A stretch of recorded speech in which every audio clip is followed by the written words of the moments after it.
See, we're priests like Melchizedek. Wanna gamble to life and roll the dice, lose the bet, look to life in retrospect. Cause we are water walker, true talker, just like Anakin Skywalker. Find out the heart of lion of Judah. We are true to Allah, the pen of water, Allah, earthly mother, heavenly father, son of man, sacrificial lamb, the Holy Spirit of revolution. Motherfuck this Constitution. We said it. We got the Batman robbing these politicians. We third eye rebels, supreme mathematicians. Peace. You need to get up, get out, and get something. How will you make it if you never even try? You need to get up, get out, and get something. Cause you and I got the history of spoken word poetry is the same thing as the history of the world, in that in whatever culture people have been, they've tried to express themselves concisely in a way that's entertaining. You know, words, when they're just written on paper, they really don't mean anything. If you look up any word in a dictionary, its definition is by association with another word. So when you speak those words, you know, you're emitting, you know, vibrations into whatever space that you're in. These are just words. Words that, but the intent behind the words, right, that can give you goose pimples. You know what I'm saying? Make you feel like uneasy. Spoken word is more powerful than, you know, someone reading a book, because it's somebody who has infused his message with his personality, and so lets you have both the verbal and the non-verbal aspects of his message. That individual is taking their energy to express something, and to really something that might be dire, or something that people that really need to know and understand. It's like a valve, you know, like you go your whole day, whether you're working or whether you're just your everyday life, that you experience so much pressure and so much stress. It allowed you to really release that in a constructive manner. It's looking through my eyes, you can see a conclusion to a solution to this government going down the pipe and down the tube like a strip of nude. Yes, I'm spitting for my soul, expressing my goals and turning the meat to stone. Spoken word is a very effective medium for communicating a message, because you don't have to have any formal training, as it were. Like I described it as having a conversation with someone. So if you can have a conversation with someone, then you can in effect be a spoken word artist. We don't operate off of any rules. There isn't a structure, which is beautiful about it. It's a true art form. Art should not be contained.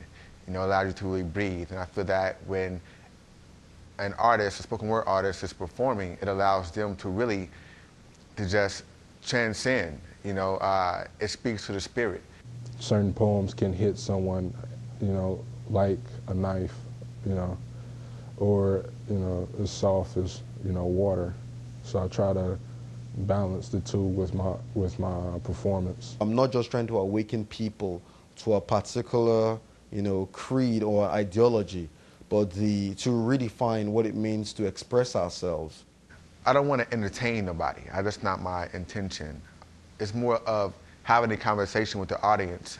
I intend to make really galvanizing eye contact.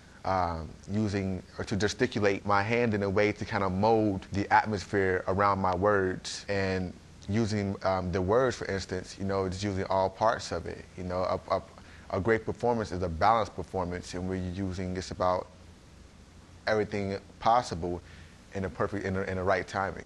Late Triple was like, hey, I think there's no more prophets, you know. I think the last prophets died a couple of years, hundreds of years ago, and I was trying to say, no, Late Triple, we live in the new world now. We live in the world where the Most High say, I will speak and my people will speak for me. Because if he's spoken, then who's not going to talk? If he's expression, then who's not going to express? A poet by nature is someone who sees things where other people don't, who sees relations between things and ascribes them and names them and alerts other people to those relationships.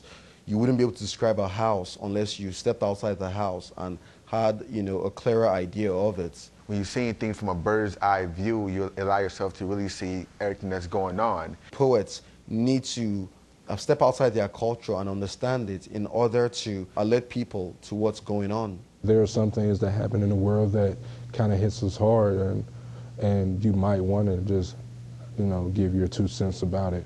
The reality is America is coated with way too much fucking sugar, creating rotten calories in the calories of Cincinnati and school systems. In all actuality, it's not the cow that's killing us. It is us.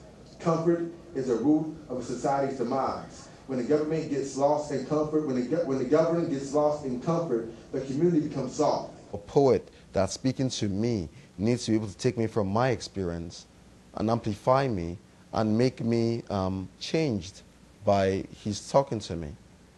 And so, and has to redefine what it even means, you know. Maybe my experience was formerly narrow and I wasn't even aware because, of course, that's my experience. But he has come from outside my experience, you know, and he sees broader. So he alerts me to what's going on. Say somebody works in the corporate office. Now, they do that from 9 in the morning to about 8 in the morning to about 7 or 8 at night.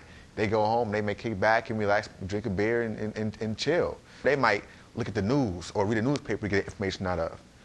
Another person might want to go enjoy the arts and want to hear a different spin on the news that they just read about.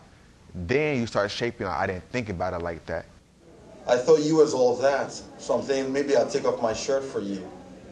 And so I took off my shirt and you came in and took the clothes off my back and you left me naked, again in the garden. And then I went to hide. And then he's coming, the Most High, saying, why are you hiding? Did you eat the fruit I told you not to eat? And I was like, damn, I did though. I think words are the essential makeup of almost our psychic DNA, maybe not our physical DNA. Words, we need stories. We need a sense that our lives are going somewhere, telling a story, have a forward narrative. Anybody that sits in a movie for 10 minutes without being able to see what the point of the movie is will get out and walk, which is essentially what suicide is, you know. And we get up and walk out of our lives. And there is slow suicide where we don't make it as abruptly, but we haven't tried to listen. And so we can't hear anything of what our lives are telling us. I do believe that life has its own rhythm and its own story, and that rhythm changes often, you know, by the day and by the hour. Poetry